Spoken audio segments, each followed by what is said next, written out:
Hello, and bing, bing, bong, time for question number 3 on worksheet 4 that is recurring.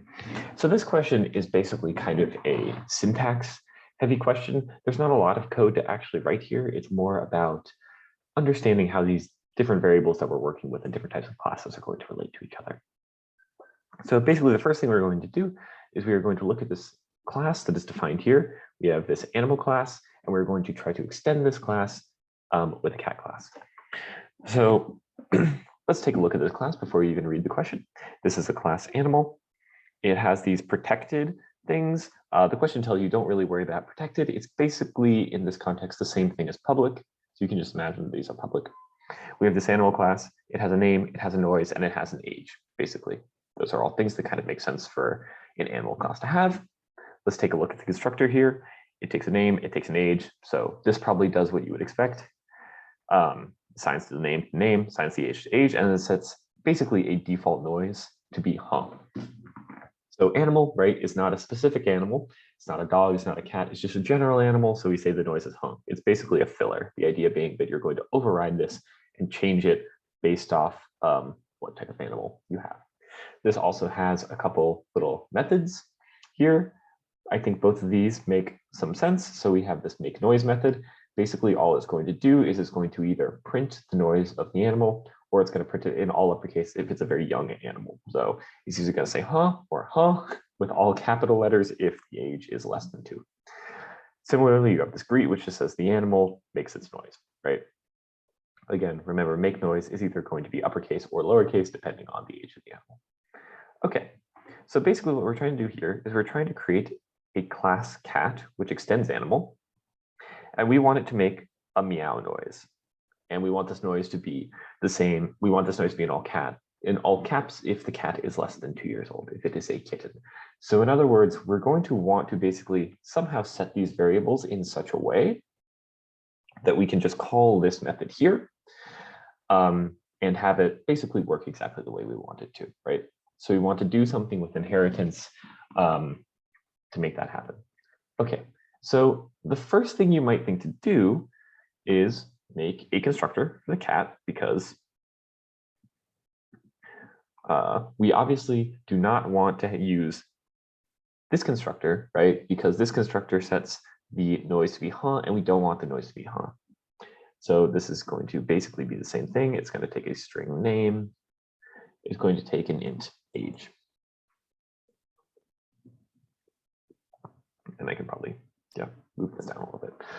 Okay, now, what you might think to do is you want to say something like this.name equals name, this.age equals age, and this.noise equals meow. And you can do that, and that's totally correct.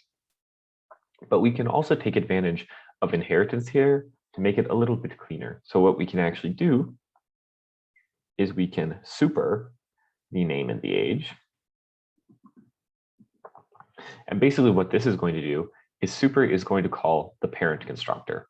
So cat extends animal, so it's going to call this constructor, right? So what we're going to end up doing is we're going to set the name equal to name, the age equal to age, and the noise equal to hum. But you might think, well, that's not what we want, right? Because we want the noise to be meow. We don't want it to be huh. So what you can do is you can just basically say something along the lines of noise equals meow, like that. Okay, so notice what's happening here. First thing we're doing is we're calling the parent constructor. So we're setting the name, we're setting the age, and we're setting the noise to huh. But then the next line, we change that noise from huh to be meow, right? So this is something that's very common when you have classes that have basically all of the same variables as their parent, but maybe 1 or 2 of the variables is different. You just set everything as if it were the parent, and then you change the things, the individual things that need to be changed thereafter. Again, it is totally viable also to just say this.name equals name, this.age equals age, noise equals meow. Basically copy paste this, but change this to meow. That's fine too, but it doesn't really take advantage of the inheritance, which is kind of what we want you to do. So we want you to use the super keyword. Okay, and then notice that this is also going to fulfill all of this criteria about it being in caps, because when we call make noise, right? we're going to call this make noise, right? Because cat itself, the cat class doesn't have a make noise method. So we're just going to inherit the one from the parent, run that one. And since the name is set properly, or the noise is set properly, it's going to use that noise when you run this method. Okay, that's basically how that works. This next part is a little bit more bizarre. I think this question itself is not super hard, but there's a lot of logic that goes into getting a relatively small answer. Okay, so basically what we're doing is we're saying animal is not really something we would ever want to instantiate, right? We would always want to instantiate something more specific. We would always want to instantiate a dog or a cat or a giraffe, whatever. So animal, we're not actually even going to make a class. We're going to say you can't instantiate this. It's just kind of a broad structural component. So we're going to declare this an abstract class. So what is an abstract class? An abstract class is a class that cannot be instantiated. So it has methods, and those methods can have implementations, just like they do here. They can also not have implementations, like these two.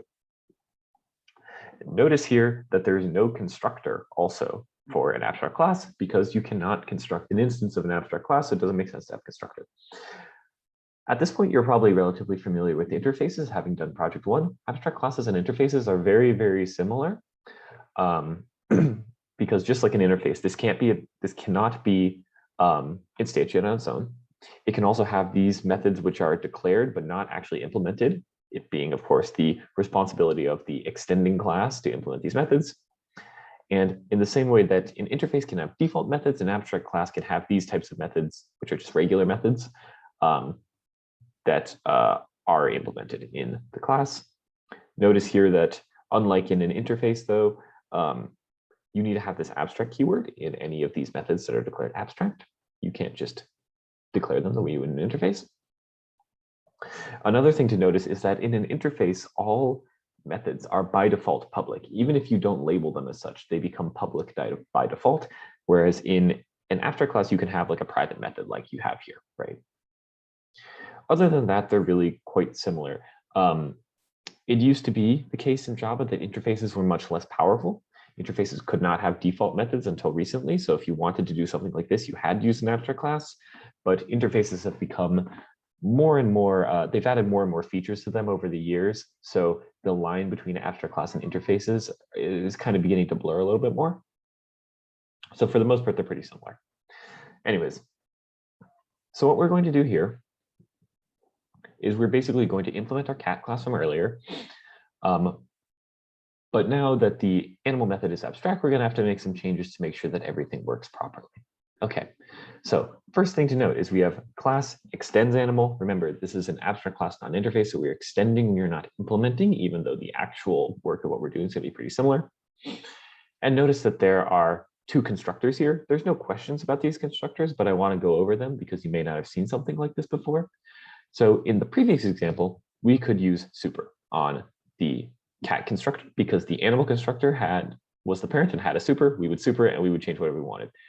Animal is now an abstract class, so animal no longer has a constructor, which means that cat has to have its own constructor and can't call super, right? It doesn't make sense to call super on your parent if your parent doesn't have a constructor. So notice here the cat has two constructors. One of these is kind of a default constructor, and then one is like a custom constructor. So looking at the no argument constructor first, this probably does pretty much what you would expect it to do. It instantiates the name to be kitty, the age to be 1, and the noise to be meow. It just sets some variables, right? This constructor has two arguments. It calls this and then sets the name and sets the age. So basically what is happening is if you call this second constructor, it's going to call this, which is kind of like super, but for the class you're in.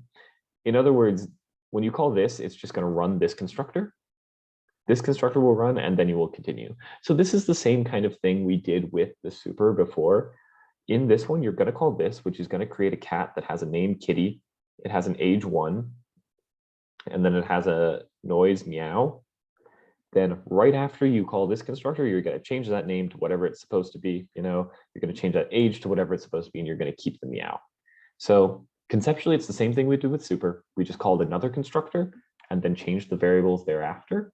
It's just that in this case, that other constructor we're calling is actually in the class itself. It's not in the parent class. Yeah. And this kind of thing is pretty common with data structures that are going to have multiple constructors. This one, again, is kind of like a default constructor. If you want to say, you know, cat C equals new cat, you don't care about the name, you don't care about the age, it will give you the default cat. But if you do want to be specific, you can basically change everything. So something you might see in later labs that's pretty common is sometimes with, for example, imagine you were implementing an array list and the array list has a default size of like 16, right? Similar to what you did in ArrayDeck. You might have one constructor that takes no arguments that just makes it that default size of 16, and then another constructor that takes an argument, calls this on the parent argument with that default size of 16, and then makes it a different default size. Okay.